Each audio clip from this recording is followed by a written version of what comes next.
Bonjour à tous, deuxième épisode dans la série de présentation du matériel de recherche de fuite.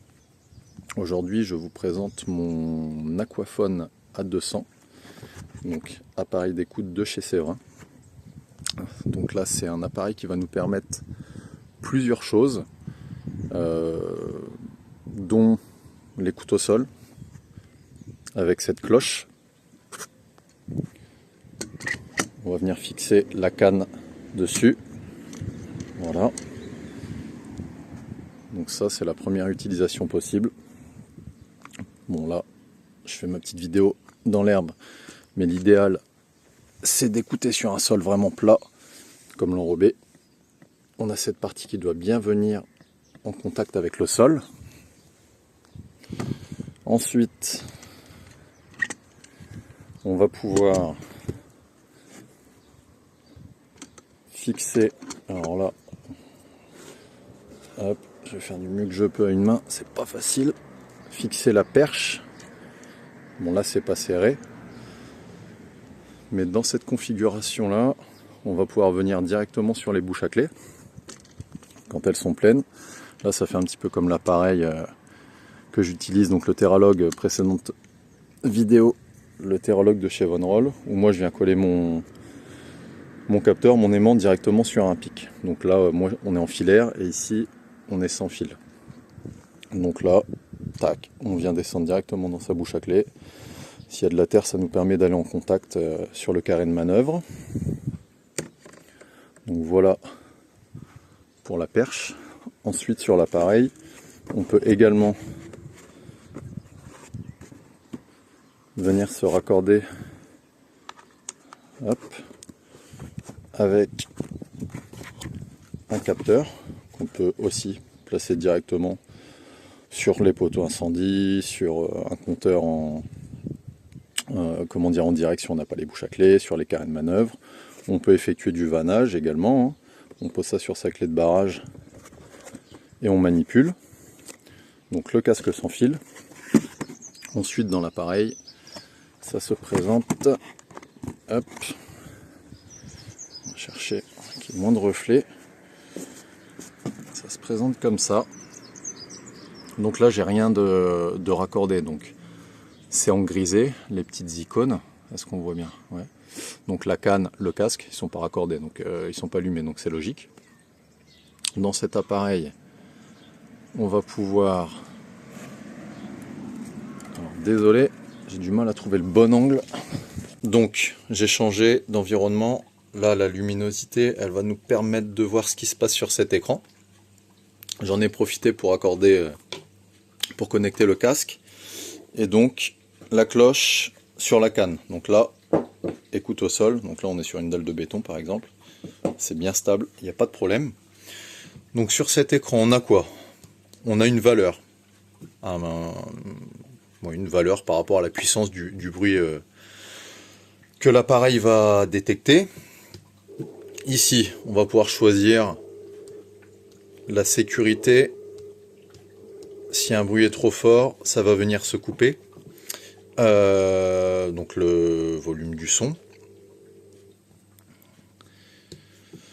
Ici, par exemple, là je vais me servir du... Il y a les petits boutons là, pressoir. On retrouve là en tactile sur la canne.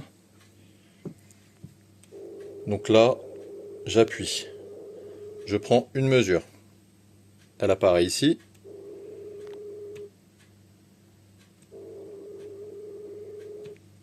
Voilà, ça n'avait pas fonctionné. Une deuxième et ainsi de suite. Bon là le bruit il est équivalent puisque bon bah je bouge pas, c'est au même endroit.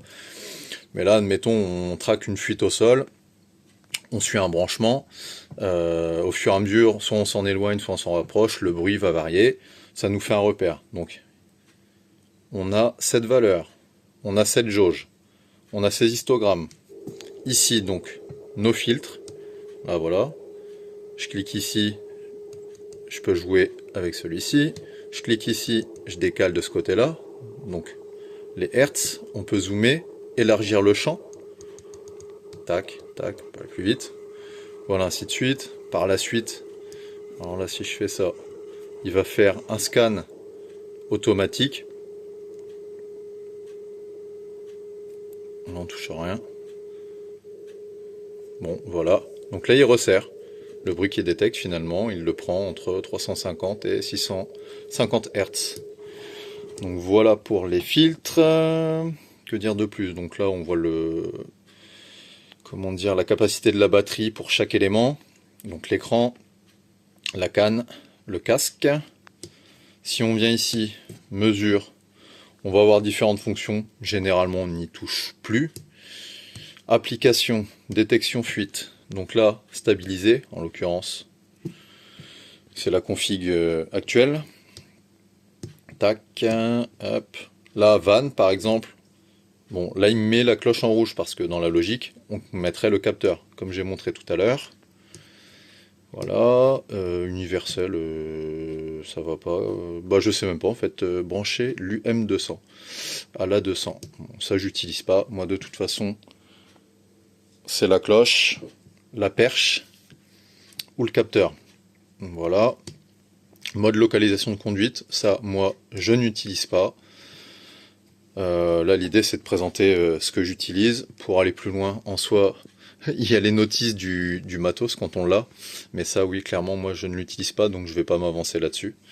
Et si c'est pour prendre la notice sous les yeux et la lire, aucun intérêt.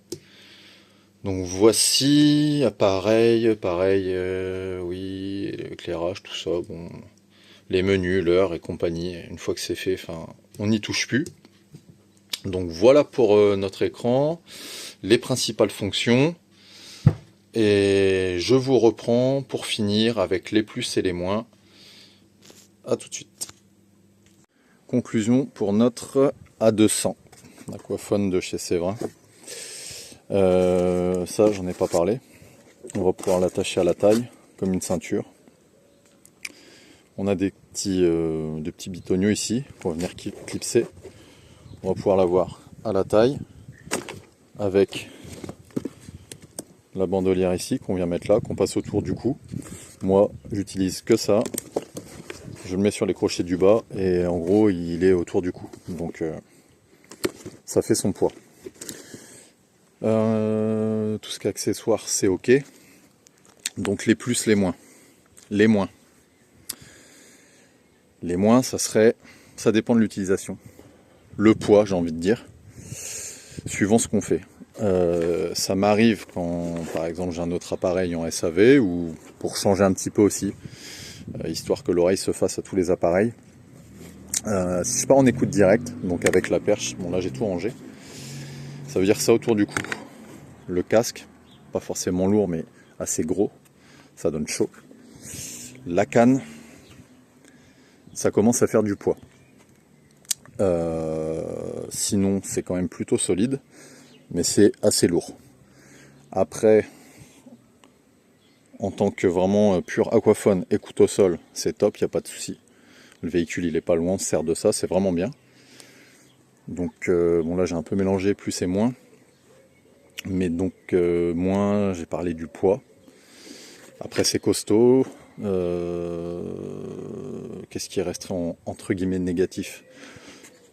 Suivant encore une fois l'utilisation, pour moi c'est un petit peu une usine à gaz, comme je l'ai montré avant avec l'écran, entre les histogrammes, la valeur, les filtres, l'espèce de jauge, ça fait beaucoup d'informations, mais une fois qu'on y est habitué, ça va. Donc niveau moins, finalement, il n'y a pas grand chose, c'est costaud. Moi j'ai eu un souci au début, cet appareil ça va faire 8 ans que je l'ai. Oh oui, ça passe vite. Ça avait cassé net ici, ça avait été remplacé. Je pense qu'il y avait un défaut parce que bon, bah, j'ai jamais eu d'autres soucis, donc là-dessus, rien à dire. Les côtés positifs, donc costaud, multitâche. Et puis je pense qu'on aura fait le tour. Ça nous permet de faire beaucoup de choses. Après si, donc là je mélange un peu les choses, mais niveau pareil, donc il permet de tout faire, mais un appareil qui fait tout ne peut pas tout faire correctement. Si on utilise ça, plus ça pour faire du vannage par exemple, c'est pas ce qu'il y a de plus pratique, encore une fois, c'est encombrant, c'est lourd. Voilà. Et oui, par contre, tout est sans fil. Sauf évidemment quand on vient raccorder le capteur, normal. Mais ça c'est quand même cool, ça contrebalance un peu le fait qu'il soit lourd. Voilà, je pense avoir fait le tour sur cet appareil. Si vous avez des questions, idem. Section commentaires, je me ferai un plaisir de répondre. Et puis sinon, je vous dis à la prochaine pour une nouvelle présentation de matériel. Ciao!